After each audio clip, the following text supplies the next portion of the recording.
Our last speaker in this session is Hilary Ranson, who is currently the head of the vector biology department at Liverpool School of Tropical Medicine. She has a very broad research portfolio which has taken her from the lab through to the field with a focus on insecticide resistance. Hilary's going to be talking about the impact of resistance in malaria vectors. Okay, thank you. So we've heard this morning about the distribution of insecticide resistance and its spread, and a little bit about the new tools and the mechanisms of resistance and the new tools to detect those. So what I wanted to end on was talking about what are the strategies and tools that we can use now when we're faced with insecticide resistance, what programs, what control programs can implement in the face of insecticide resistance. So 5 years ago now, the Global Plan for Insecticide Resistance Management was published, and this did a very good job of raising awareness about the problems of insecticide resistance, and it stimulated a great big increase in the amount of monitoring, and we've seen the outputs from some of that this morning. And I think the publication of GPERM, plus some other seminal publications in this time period, since this was published, has consolidated a sort of consensus on some key facts. I think there is now, we've got very good data to show the pivotal role that vector control plays in reducing malaria transmission. There's good consensus that we do have a growing problem of insecticide resistance. It's increasing in both its distribution and the intensity of resistance. And also, I think there is a growing recognition of the importance of maintaining insecticide susceptibility. So we see this in the drug world, but I think we're seeing this now more widely recognised in insecticides, that there's a public health value to insecticide susceptibility. Two other key questions where I think there's still a little less consensus on, but I think we're gaining evidence is building to address many of these two important questions. And one is about the impact of resistance on current interventions. Now, I'm not going to touch specifically on that in this presentation today, although I'll be happy to discuss that in questions. Another point is also about the role of vector control in selecting for resistance. So Catherine mentioned this earlier, and I think this is key when we think about resistance management strategies. We clearly need to know what the source of selection pressure is for that resistance if we're going to be able to do anything about managing resistance. But when GPERM was published 5 years ago, although it provided some guidelines about what to do in the face of resistance, at that time we didn't really have very many options or very many tools for dealing with resistance problem. So I think we are now in a situation where things are beginning to change, and we do now have more options in the toolbox. So what I wanted to talk about this morning were what are the options that we can employ when we face resistance. So what are the options if your main control tool is insecticide-treated nets? So this has been one of the major sticking boxes and sticking points, and one of the often we are asked questions about why we're monitoring for resistance to pyrethroids when there's only pyrethroids available to use on insecticide-treated nets. But I think now we have some more options that I want to run through. And also, what are the best approaches to delay the onset of resistance with the new insecticides that are now available? But before I go on to talk about the different tools, I just want to explain something a little bit about some of the terminology that's used and what I'm going to use in this presentation. So we talk about insecticide resistance management and insecticide resistance prevention, and these two terms are very similar, and perhaps for the purpose of this talk, it's more of an academic distinction, but resistance prevention is what we're all aiming for when we've got new insecticides. It's to prevent the emergence of resistance to new insecticides. Insecticide resistance management is kind of what we are faced with in the reality now, where we've already got resistance to one or more classes of insecticides. So we know we've got pyrethroid resistance everywhere. But the aim of resistance management is to avoid the resistance from derailing control, so to minimize the spread of evolution, the evolution and spread of resistance. So these two terms are quite similar. But a third term that I'm going to talk about is insecticide breaking tools. So by this I mean specific products that are more effective against insecticide-resistant vectors. They don't necessarily reduce the level of resistance in a population, but their aim is to maintain or enhance control against resistant vectors. So I'm going to talk first about insecticide breaking tools. And if we think about this in the simplest format, we're looking at products that are more effective against resistant vectors. So if we think we've got resistance to a chemical, that one chemical would switch to a chemical that where there was no cross-resistance. So thinking about the insecticides that the classic insecticides, the currently available public health insecticides, they can be divided into two modes of actions, those that are sodium channel modulators, DDT and the pyrethroids, and the acetylcholinesterase inhibitors, the carbamates and the organophosphates. And so, in theory, if you had resistance to one of these classes, you could to one of these groups, you could maintain control by switching to another. But in practice, for our malaria control options now, this is not really feasible because these insecticides on the left, pyrethroids and DDT, are no longer widely recommended for indoor residual spraying. So this is one thing that came up very strongly from GPERM, is a recognition that we needed to reduce the selection pressure on pyrethroids because of their critical role in bed nets, and so to reduce the use of those in IRS. And of course, we don't have bed nets that contain have organophosphates or carbamates in them. So this is not really a practical option, but fortunately now we do have some tools that we can use that I would describe as insecticide breaking tools. And the first one I want to talk about here is the PBO nets. So PBO is a synergist, so it's not toxic in its own right, but it enhances the potency of pyrethroids on a net by delaying the breakdown of insecticides in the vector. So there are now 4 different manufacturers that are producing pyrethroid insecticide, long-lasting pyrethroid nets that contain PBO. And these nets from these 4 different manufacturers have all got interim HOOPIS approval. So what's the evidence base that these PBO nets are more effective against resistant mosquitoes? Well, it comes from multiple different sources. Firstly, it comes from entomological studies. So there have been a number of publications, I think dating back to about 2010 now, that have compared pyrethroid-only nets and nets with pyrethroids and PBO and looked at their efficacy in inducing mortality or inhibiting blood feeding in experimental hut trials or in village trials with entomological endpoints. So I think there have now been a total of 15 different studies with entomological endpoints, 10 experimental hut studies, 5 village trials in 9 different countries, all of which really show an improved efficacy of PBO nets compared to pyrethroid-only nets, as long as there's resistance in the vector population. If there's no resistance, there's no advantage of PBO. So this data now is now being synthesized in a systematic review that we hope will be complete early next year, just to compare between the different net types and look at the strength of evidence from these studies. This entomological data has also been used to model the public health impact of PBO nets. So this is work from Tom Churcher at Imperial College, where he took the data from all these different entomological studies and used it in the Imperial's malaria transmission map to look to see what the predicted public health value would be of PBO nets.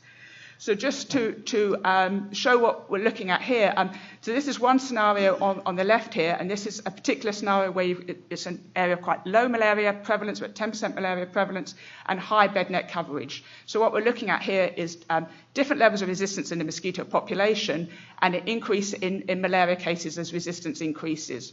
So the green line is what would be predicted if you've got conventional pyrethroid-only nets. So as you've got more resistant populations, you get more increased cases of malaria. And the purple line is what's predicted from the data from the experimental hut studies and the village studies, looking at the impact that PBO nets could have. And you can see that the increase in malaria cases would not happen until you got very high levels of malaria, of resistance in the population. On the right is just looking at this in a sort of contour plot, looking at with different levels of prevalence in the population, different levels of resistance, and looking at the protective efficacy, the increased protection you might get from PBO nets. So that enables countries to look at where they sit on this spectrum and make predictions about the value of a switch to PBO nets might be expected in terms of additional cases. This is data from a modelling study. And the third type of evidence is coming from clinical trials. So there are now 2 ongoing clinical trials with PBO nets, one in Tanzania and one in Uganda. And these trials are still ongoing, but the data from the Tanzania trial, the first 2-year data from the Tanzania trial was provided to WHO, and they convened an evidence review group looking at this data from the clinical trial, and this led to a policy recommendation from WHO that was published quite recently about the use of PBO nets, which stated that control programs that should consider deployment of pyrethroid PBO nets in areas where pyrethroid resistance has been confirmed in their malaria vectors. So this is a tool now that has WHO endorsement, if you like, for use against pyrethroid-resistant mosquitoes, and I think the evidence base for this is quite strong. We have two further bed nets that fall under this category of insecticide breaking tools. Now, these are nets that have got pyrethroids, but instead of a synergist, they've got a second active ingredient, so a second insecticide. And that is Interceptor G2 from BASF, which, if you were present in the symposium on Monday, you'll have heard about this project, this product that contains pyrethroid and the paro insecticide chlorphenapir. This is going through the WHO channels at the moment, and I think the status of it right now is that data is needed from clinical trials to demonstrate its public health value. We also have a net from Sumitomo Chemicals that's got pyrethroids and an insect growth regulator, pyriproxyfen, on this. This net has completed its first clinical trial in Burkina Faso, and the data from that trial is being written up for publication, and I can tell you that it had a positive effect in Burkina Faso. So by comparing with a conventional pyrethroid-only net and a net with the Oliseptura with pyriproxyfen, it reduced malaria incidence in an area of very high levels of transmission with high pyrethroid resistance. But this net has not yet started going through the WHO process, so it's going to be several years, I think, before these two products are widely available to be deployed in control programs. And then again, if you were present in the symposium on Monday, you will be aware of the new chemistry available for IRS. So SumiShield from Sumitomo Chemicals is a neonicotinoid insecticide, the first neonicotinoid to be used in public health. And so we do now have an option for a new insecticide class that can be used to control pyrethroid-resistant mosquitoes in IRS. And as far as we are aware, there's no cross-resistance between pyrethroids and the neonicotinoids. So to summarise the current status of where we are with insecticide breaking tools, we have one new class of insecticide, we have one new class of chemistry that's available for IRS, and we have new nets that are more effective against pyrethroid-resistant mosquitoes that are available. Some of which, the PBO net and SumiShield, is now available for deployment, and others are at various stages of going through the approval process. I think the questions now about when and where it's most appropriate to deploy these, which will be driven by the needs, so where the resistance is highest, where the malaria cases are highest, and also, of course, by the price of the products. As I said, I've deliberately called these insecticide breaking tools, and they are not in themselves an insecticide resistance management strategy. And there's a lot of interesting questions about whether the deployment of these will reduce resistance to pyrethroids. But I think it's going to be very hard to reduce the selection pressure for pyrethroids, given their widespread use in domestic use of pyrethroids and agricultural use as well. But I think this is a major milestone that we do now have new products that are available to tackle pyrethroid-resistant mosquitoes. So I want to just turn now to the idea of insecticide resistance prevention. So we do now have a new class of chemistry for IRS, and we are hopeful that through the partnership, through IVCC and their partnerships, we're going to have new chemistries becoming available in the coming years. And so we need to be thinking now about how these are best deployed to delay the onset of resistance and maintain their efficacy for as long as possible. So as I mentioned, GPERM called for a stop to use of pyrethroids in IRS to reduce the selection pressure for pyrethroids. And we can see this graph from the World Malaria Report here showing the number of countries that use pyrethroids, only pyrethroids or pyrethroids, another class, has decreased as time has gone on. But these countries that have switched from pyrethroids have almost universally switched to a single other product, and this is an organophosphate, pyrimidine-methyl, made by Syngenta, Actelic. And as we heard earlier, there are some signs, although fortunately it doesn't seem to be very widespread at present, but there's some indications that there may be emerging resistance to Actelic, although whether that's driven by IRS or other factors is still to be determined. But nevertheless, I think it's important to recognise that we are spraying Actelic in quite a wide scale at the moment. I think with support from Unitaid and the engineers programme that has helped bring down the price of Actelic so that it's more comparable to other insecticide classes. We're now seeing a scale up in use of Actelic, and these are countries, it's not the whole area of these countries, but regions in these countries where PMI was spraying with Actelic in 2017. So there's a big selection pressure going to be on mosquitoes develop resistance to Actelic.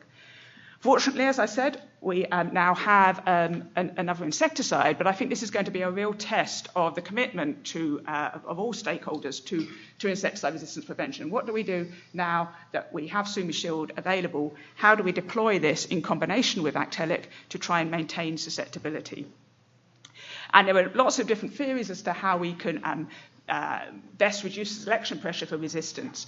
And this can be, you can mix two chemistries together. This generally requires, there are manufacturers that are doing this with in-house chemistries themselves, but it can require a collaboration between different manufacturers.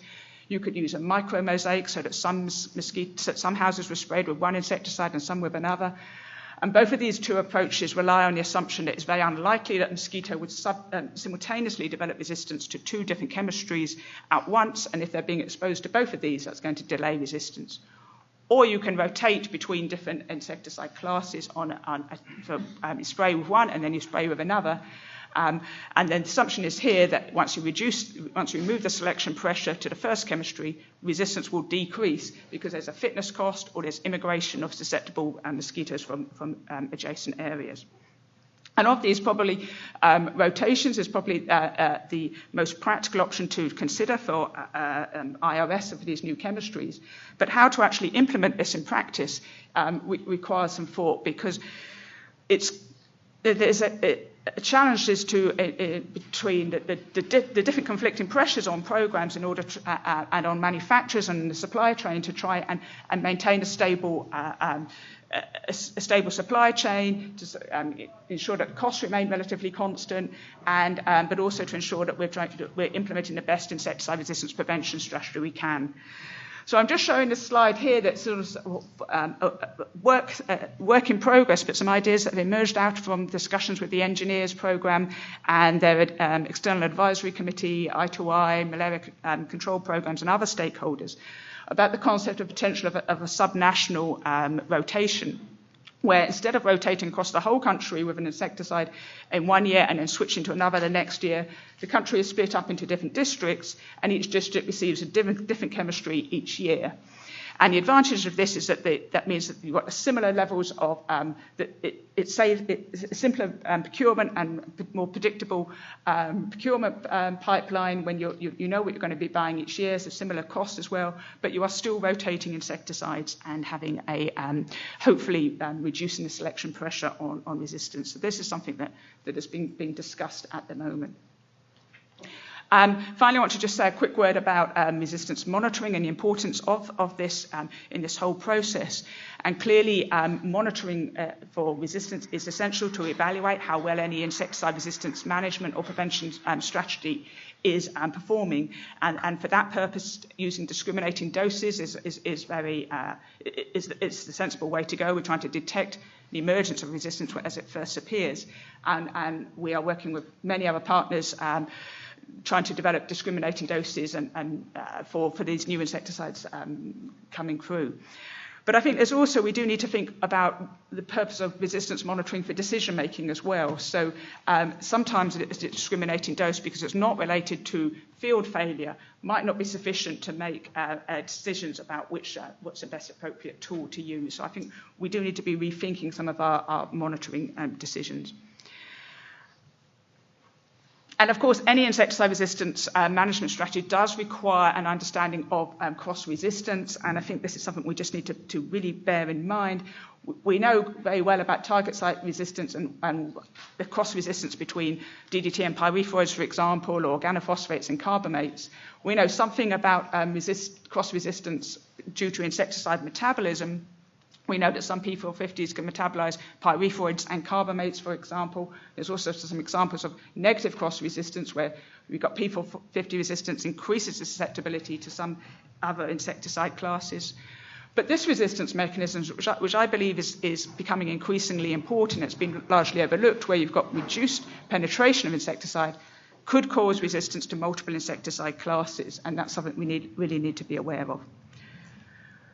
So I leave my final thoughts really on this is that I think we do now have new tools to mitigate insecticide resistance, and I think we do need to really accelerate the consensus on what type of evidence we need to get these deployed and the generation of this evidence so that we've got multiple products in the marketplace.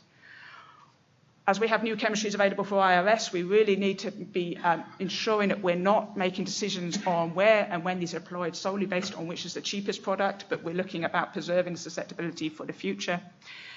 And I think there is some discussion that we also need to be thinking about the role of insecticide monitoring to give better information to enable decision making by countries as well.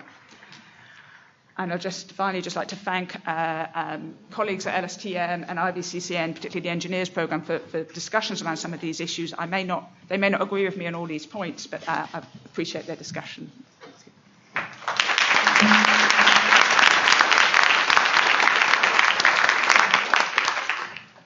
Thanks, Hilary. I think you bring up some interesting discussion points. Are there any questions for Hilary right now before we invite the rest of the panel up?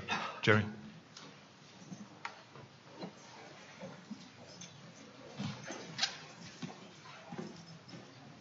Thanks, Hilary. That was great. Maybe I'm going to try and draw you out a little bit on the WHO position on the need for epidemiological evidence of incremental impact. And does this tie us into resistance management rather than resistance prevention? I'd just like a personal view on this.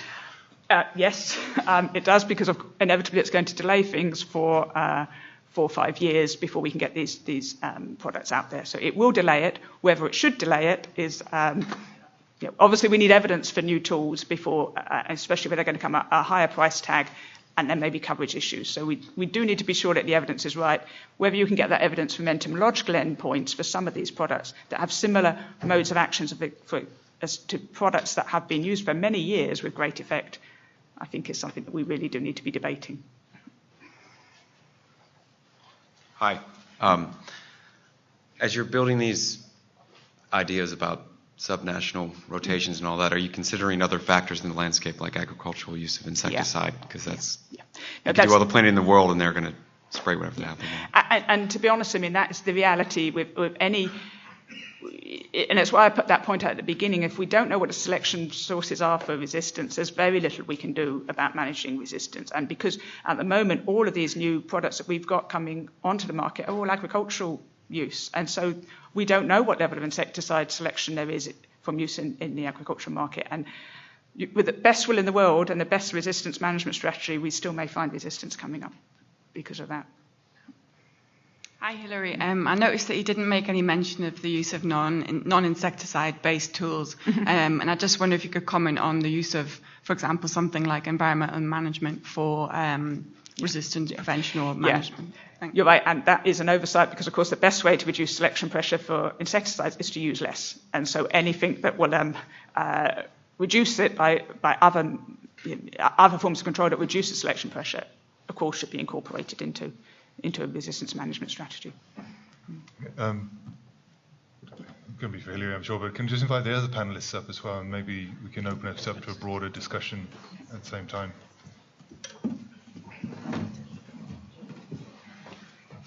We have plenty of time, so any questions for any of the individual panelists or broader questions that we can get them to answer would be welcome.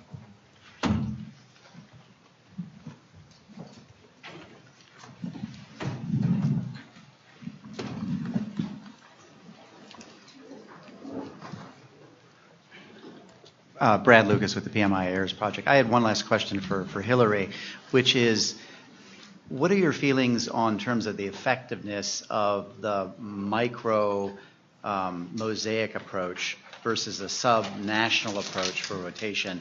Do you think the micro mosaic, could it possibly be more effective? I know there's some modelling work going on looking at this at the moment, and Ian Hastings at Liverpool School is looking at this with IVCC. So he would be best placed to address this. I guess my comment is that intuitively it feels like that would be more effective, but in order to implement that, I would think that would be incredibly challenging. I mean, the reason I ask is I think that operationally it may be feasible to do that. Okay. I think the other strategy you suggested, which is, two insecticides mixed together, that's, a huge product development process. But operationally, the micro mosaic could be logistically possible or operationally possible. So if we think it could have more impact, it's something I think we can consider. Then we should look at the results from this modelling exercise, I think, and see. Yeah. Thanks. Okay, thank you very much. My question is for the first speaker. So you report that in Ghana there is a cloutinition resistance in one site. So I'm curious to know what are the location of this site relatively to the other in the country, and could you say something about the use of agriculture in these areas as well? Yeah, that's really a very good question, and I had the opportunity to work with the team in Ghana when we do the testing with clotiadenine. As I already explained, it was based on the 13.2 milligram active ingredients per paper, and that is as per the recommendation of the industry. The report on resistance from clotiadenine is coming from the northern region of Ghana, just near Tumale, and in the village called Kumbungu. So we tried really to repeat the test again and again, and we are getting the same results. And when we try to look at it, previous,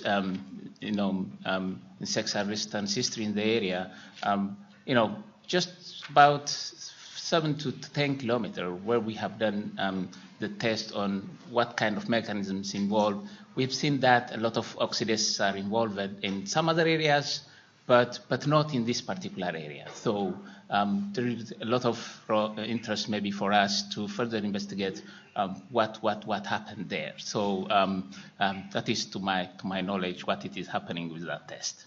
Thank you.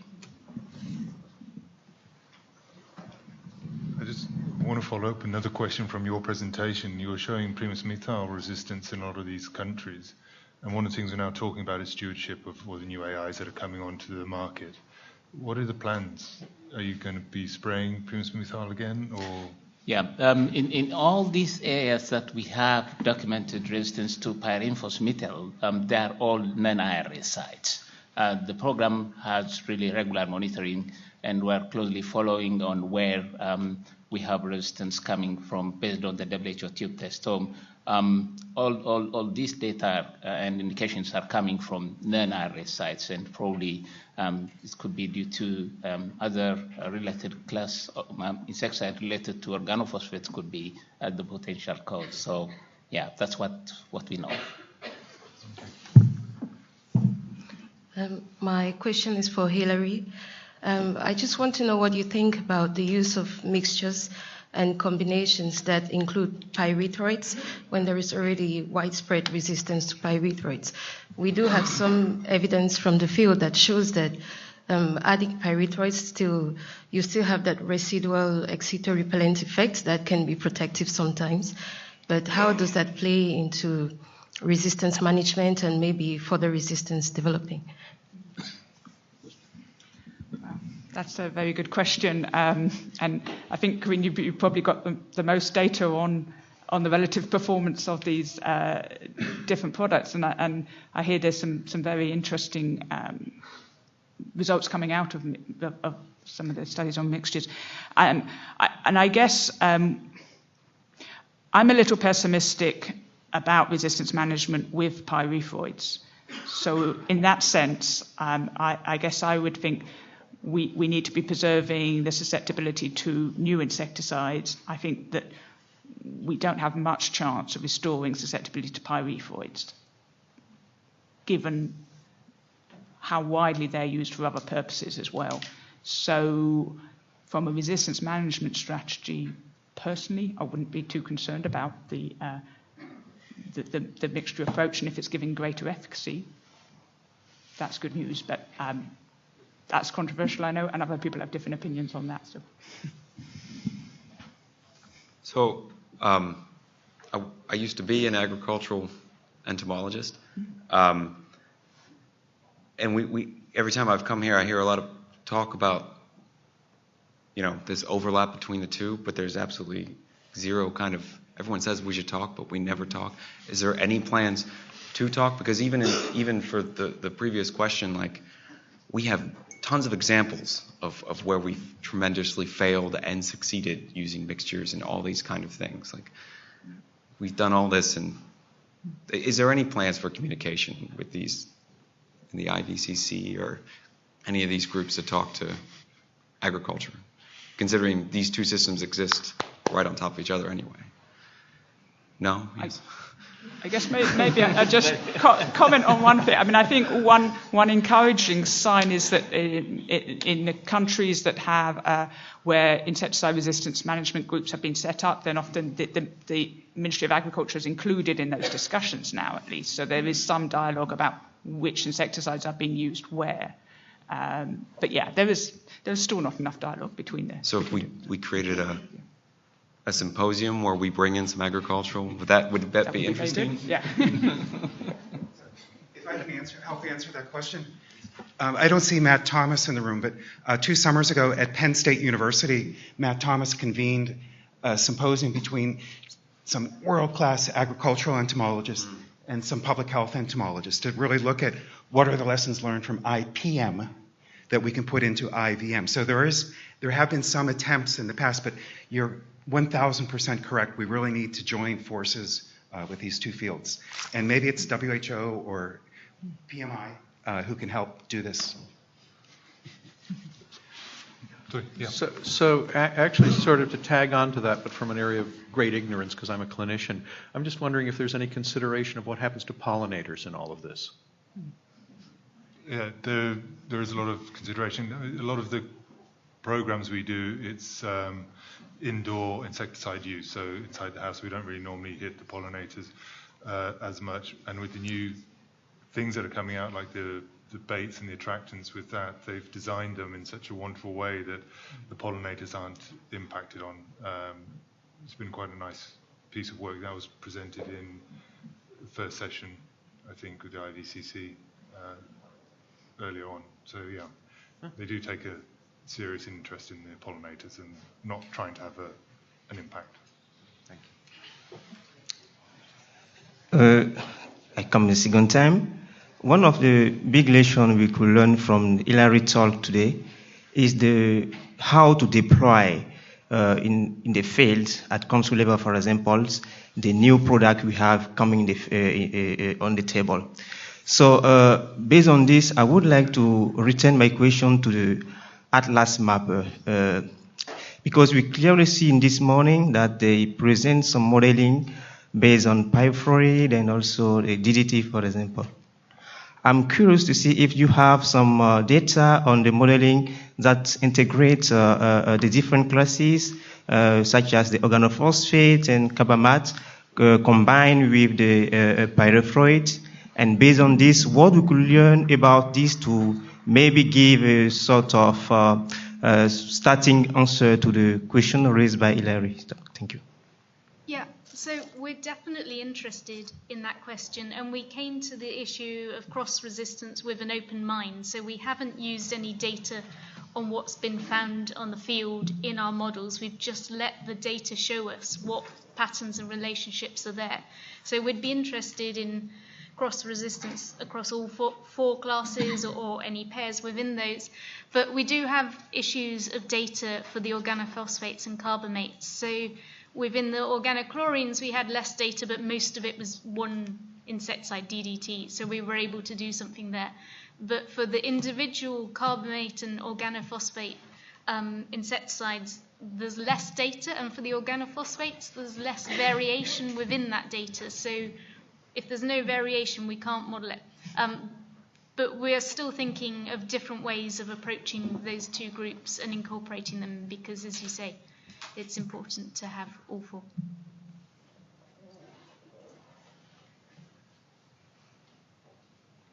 Hi, I'm Ellen Dotson at the Centers for Disease Control and Prevention, and I was really interested in the talk that was analyzing the mosquitoes, and I was amazed at the machine that you were showing us, and I was wondering how much does that cost? How much would it cost to set up a lab with that, and what kind? I'm sure there's a lot of equipment associated with it, and the biggest bottleneck for a lot of our insect monitoring is the analysis of the mosquitoes. So if you had something that was that could do things that quickly, it would be great.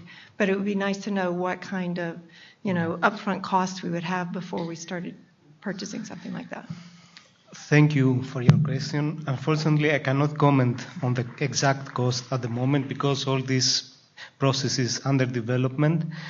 But I'll tell you this, at the end you will only need a qPCR machine, let's say, which is at the range of $5,000, and a lab disk, which is, it depends on how many assays you want to put in there.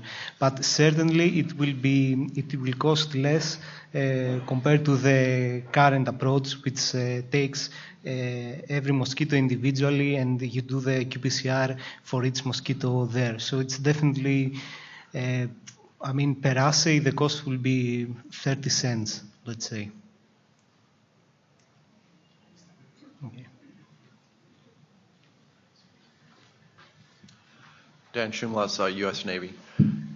For organizations or companies that are developing resistance-busting products that we want to use in the field, are there testing standards out there or recommendations that you might be able to make for these groups or us that would like to test these products with regard to what resistance mechanism do we need to be using, at what level of resistance should that colony maintain resistance at, or do we need to jump right into the field and just trust epi data?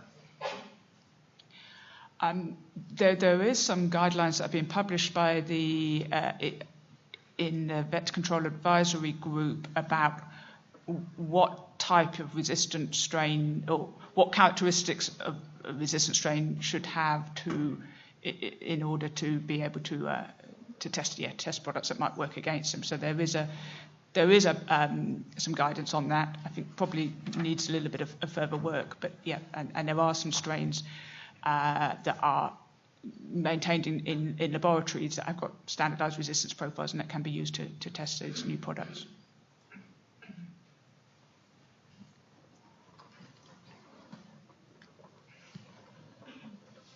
Is there any more questions from the audience? Charles. My question is for the work done in Greece on mosquito, the genotyping. You are advocating using the pool of mosquitoes than single mosquitoes. Don't you think by just using pool, you can miss important information? For example, whether some resistance markers are additive in the role in conferring resistance. So that's for when you are pulling the mosquitoes, you miss that information. And secondly, for your metabolic resistance, you are only doing the qPCR type, so look at the gene expression. Are you also looking at single mutation that can allow people in the field to track the presence at the allelic level, not just the overexpression? Thank you. Yeah. Thank you. So the only information that you lose by analyzing mosquito pools is you don't know the exact percentage of homozygosity and heterozygosity and all that stuff. But at the end, at most operational programs, the end information that you want is the allele frequency, and this is by itself useful. Now, regarding the gene expression assays, yes, it's based on Tachman chemistry, and it has been developed in pools of mosquitoes, 10 mosquitoes per pool, and we haven't tested this individually, but all this data that are in the literature regarding gene overexpression of detoxification genes have been performed in mosquito pools traditionally. So all the microarray data are based on mosquito pools. So we expect a good, and we saw a good correlation between this data.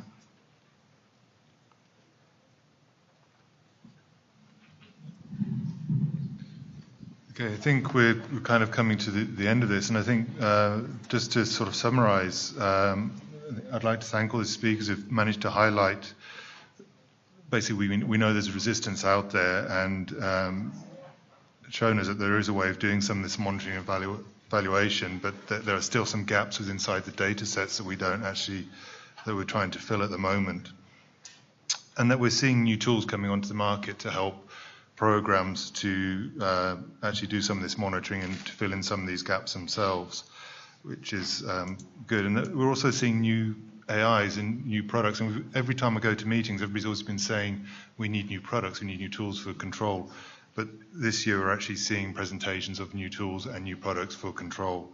But one of the things I think we need to take away from that is that we're starting to talk about the idea of stewardship. But we don't want to be talking about stewardship in 10 years' time. We need to actually start the stewardship side of that now, because otherwise in 10 years we'll have had these tools and we've still not managed to protect them from becoming ineffective as well. So I'd just like to thank all four speakers for a great job, and thank you for your participation.